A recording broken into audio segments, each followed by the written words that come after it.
Have you ever wondered why people who make up just 0.2% of the world's population own 20% of the world's wealth? Why have Jewish families built and maintained generational wealth through wars, exiles, and economic crashes that destroyed other fortunes? And here's the shocking truth. It's not about genetics, luck, or secret conspiracies. It's about 7 specific cultural practices passed down for centuries.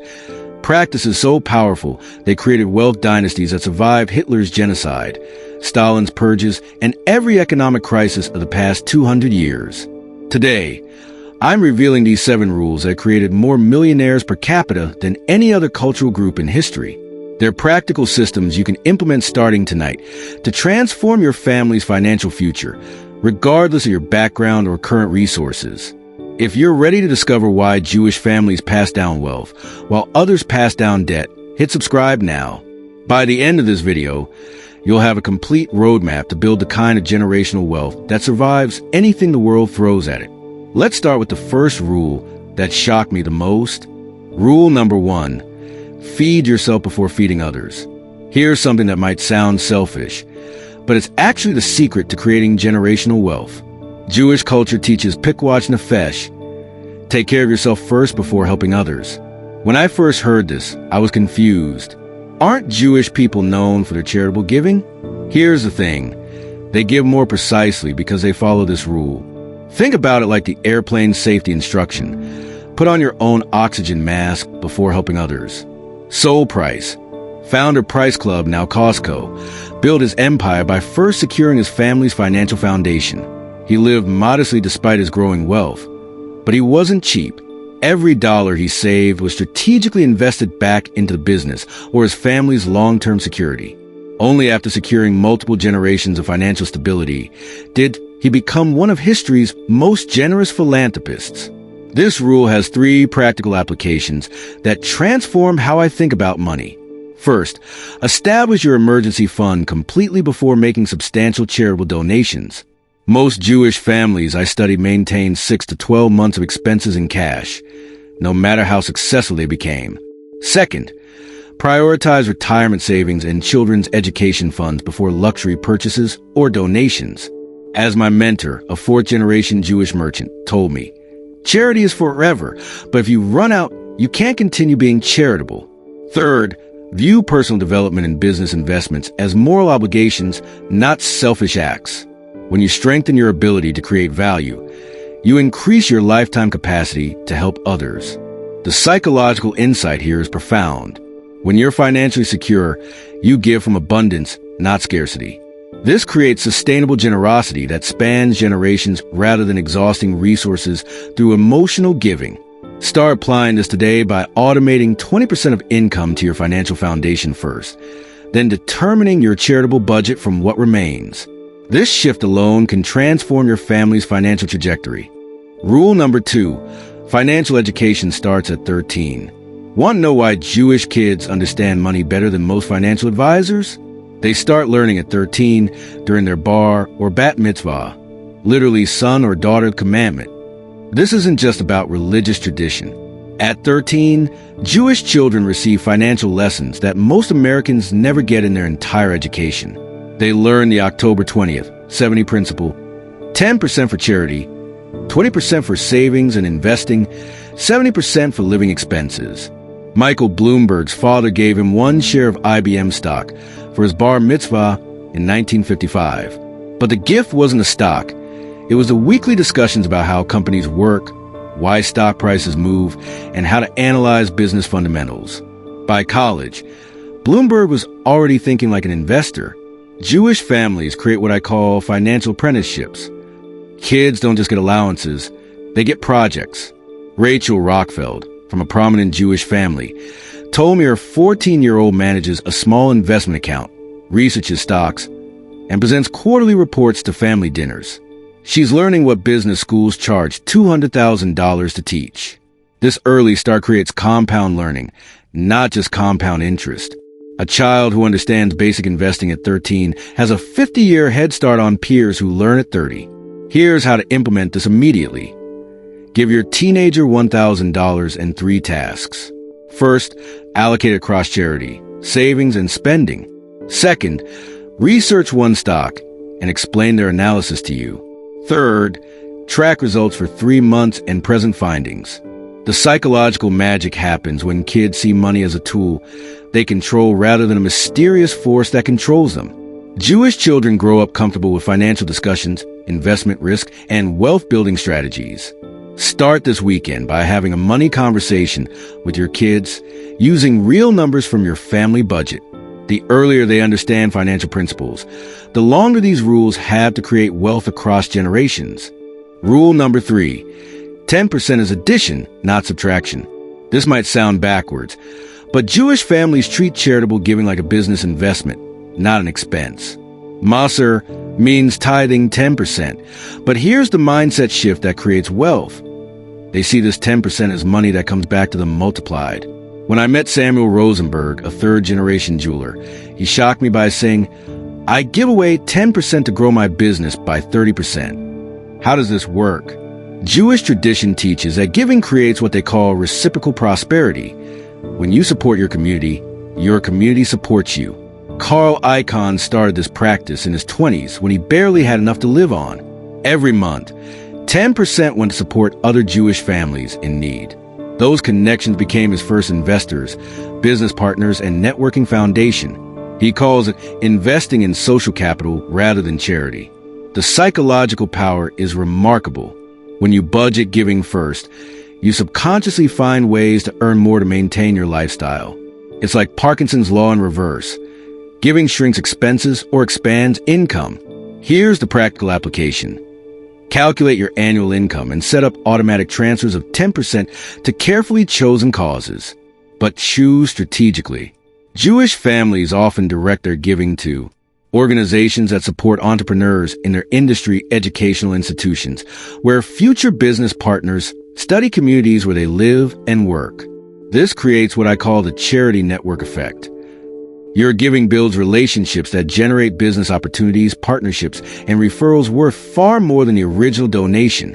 Sarah Goldman, a real estate investor, directs her 10% to Jewish business associations and local synagogues. Last year alone, this network provided her with 3 profitable property leads and 2 major partnerships. Her charity returned over 300% in business value. Start today by choosing one organization aligned with your business or personal interests. Commit to consistent monthly giving, attend their events, and engage genuinely with other donors. Watch how this investment in community becomes your most profitable business development strategy. Remember, in Jewish culture, giving isn't sacrifice. It's the most sophisticated wealth-building tool they've discovered. Rule number 4, reputation over quick profits. In Jewish business culture, there's a word that trumps everything else: kvod, honor or respect. This single principle explains why Jewish businesses often dominate industries for generations, while others flame out after quick successes.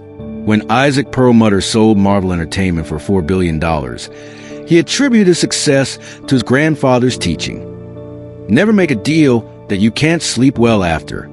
This meant turning down countless opportunities for immediate profit to maintain long-term relationships and reputation. Here's what surprised me most.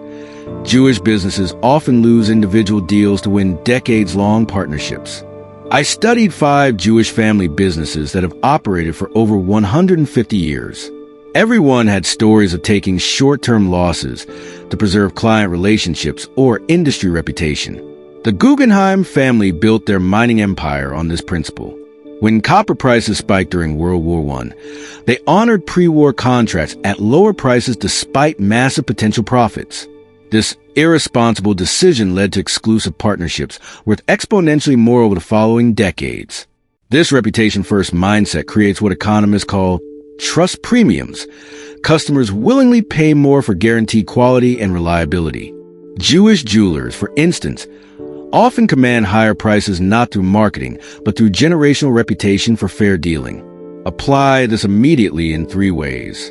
First, honor commitments even when market conditions make them unfavorable. Your reputation for reliability becomes your most valuable business asset. Second, solve customer problems at a loss before they become reputation damage. One dissatisfied customer's voice can erase years of positive word of mouth.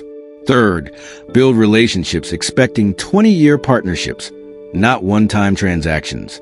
This long-term thinking automatically improves every business decision. The psychological insight is profound.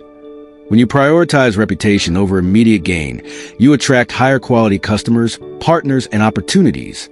This creates a self-reinforcing cycle where your business becomes increasingly profitable through premium relationships rather than volume transactions. Start this week by reviewing your business practices through the Quad lens. What short-term profits are you chasing that might damage long-term reputation? Your answer might transform your business trajectory. Rule number 5, always have plan B, C, and D. We create multiple streams because history taught us single points of failure are deadly. This statement from Holocaust survivor and business mogul David Rubenstein captures why Jewish culture emphasizes extreme financial redundancy. When I studied Jewish family wealth preservation through the 20th century's catastrophes, I found a consistent pattern. Families that survived persecution kept assets in multiple countries, currencies, and forms. The Rothschilds pioneered international banking specifically to ensure no single government could seize all family wealth. This myth-spun preparation/provision mindset creates what I call flexible wealth architecture. Modern Jewish families apply this through multiple income streams in different industries, assets across various geographic locations, relationships spanning diverse network skills that remain valuable across contexts. Steven Spielberg applies this principle by maintaining separate revenue sources from directing, producing, and theme parks. His wealth isn't just diversified, it's geographically and structurally redundant. If Hollywood collapses, his other ventures continue. The psychology behind this approach is anticipating low probability, high impact events rather than just typical market fluctuations. Jewish culture ingrains preparation for scenarios others consider impossible because history proved nothing is impossible. Practical implementation starts with these 3 steps. First, create income from at least 3 unrelated sources. If you're employed, develop consulting skills and passive investments alongside your salary. Second, maintain assets beyond your home country's jurisdiction. This might mean foreign real estate, international investments, or even dual citizenship options. Third, develop skills that remain valuable regardless of technological or economic shifts. Focus on relationship building, problem solving, and adaptability rather than narrow technical expertise. The most powerful insight is viewing redundancy not as inefficiency, but as anti-fragility. As venture capitalist Peter Thiel observed, Jewish entrepreneurs rarely bet everything on single ideas. They build portfolios of opportunities that strengthen each other. Begin today by identifying your single points of failure.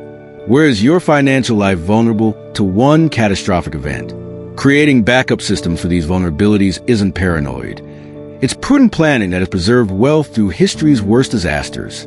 Rule number 6, lifelong learning as investment. The most expensive Jewish investment has nothing to do with stocks or real estate. It's education. In Jewish culture, every dollar spent on learning is considered the safest investment possible because knowledge can never be confiscated, stolen, or lost. This starts with a shocking statistic. Jewish people represent 0.2% of the world's population, but have won 22% of all Nobel Prizes. This isn't genetics, it's culture. The Talmud teaches that an ignorant person cannot be truly pious, establishing intellectual development as a moral obligation, not just personal choice. When I studied Jewish billionaires, I discovered they allocate budgets differently. Warren Buffett, despite his modest lifestyle, spends thousands of hours annually reading and attending lectures. George Soros maintains relationships with leading academics across multiple disciplines. Mark Zuckerberg famously set personal challenges of reading 24 books annually and learning Mandarin. But here's what shocked me most. Jewish families treat education spending as sacred. Rabbi Jonathan Sachs once told me about a Holocaust survivor who used food rations to pay for Hebrew lessons. When you're starving, knowledge becomes your only asset that can't be taken away. The practical application transforms how successful Jewish families approach learning. They budget 5 to 10% of their income specifically for education courses, books, conferences, masterminds, and mentors. This isn't discretionary spending. It's mandatory wealth-building infrastructure. They view skills acquisition as a long-term investment. Isaac Asimov learned biochemistry because he anticipated science fiction will become more technical. This decision generated millions in royalties decades later. They practice learning arbitrage, studying emerging fields before they become mainstream. Many Jewish entrepreneurs master computer programming, financial derivatives, or biotechnology years before these fields exploded. The psychology is profound. When learning becomes habitual rather than occasional, you develop what Charlie Munger calls cumulative advantage. Each skill compounds with previous knowledge, creating exponential rather than linear growth in capability. Start immediately by establishing a learning quota. Commit to 1 hour daily for professional development, regardless of your schedule. Track this like financial investments because intellectual capital yields returns forever. The Jewish insight is simple but profound. In a world where technology eliminates most jobs, the only sustainable competitive advantage is learning faster than your competition. When you invest in upgrading your knowledge, you're building wealth that appreciates forever. Rule number 7. From generation to generation, the most powerful Jewish wealth secret isn't about making money. It's about keeping it across generations. Means from generation to generation. And it transforms how Jewish families think about wealth completely. When I interviewed members of old Jewish families like the Sacklers and Pritzkers, they described wealth not as something you own, but as something you manage temporarily. This mindset shift prevents a typical pattern where 70% of family wealth disappears by the second generation and 90% by the third. Jewish tradition mandates passing down knowledge, not just money. The Passover Seder, for instance, serves as an annual wealth planning session disguised as religious observance. Families discuss values, business principles, and financial lessons while celebrating freedom from slavery. Practical implementation involves 3 critical systems. First, create what I call wealth education trusts. Formal structures where inheritance comes with knowledge requirements. Beneficiaries must demonstrate financial literacy, business acumen, and family values before accessing significant assets. Second, establish family business councils, where multiple generations discuss wealth strategy quarterly. These aren't just social gatherings, but formal succession planning that involves younger generations in real decisions years before they inherit responsibility. Third, instill a stewardship mentality rather than ownership thinking. Children learn they're custodians of family resources, responsible for growing wealth for future generations, not just spending it. The psychological insight is transformative. When you think beyond your lifetime, short-term financial decisions become automatically better.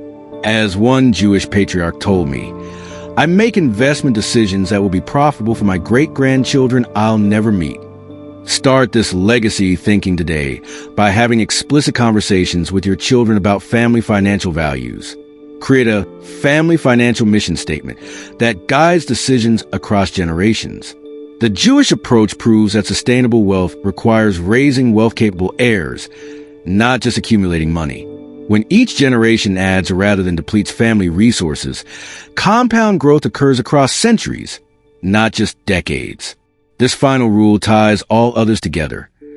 Individual wealth building ultimately serves the larger purpose of creating dynasties that enhance their communities across time. It's not selfish accumulation, but responsible stewardship that defines Jewish financial culture. These 7 rules aren't just historical curiosities. They're a complete wealth-building system that has survived every economic catastrophe of the past 2,000 years. While other cultures lost fortunes to wars, recessions, and political upheavals, Jewish families preserved and multiplied their wealth through these exact principles. Here's what strikes me most. You don't need to be Jewish to apply these rules. They're cultural practices, not genetic traits. I've seen families transform their financial trajectory within months by implementing just 1 or 2 of these principles. Imagine the compound effect of all 7 over decades. The real power comes from understanding these aren't just individual strategies. They work together as an integrated system. Taking care of yourself first enables sustainable giving. Early financial education creates lifelong learners.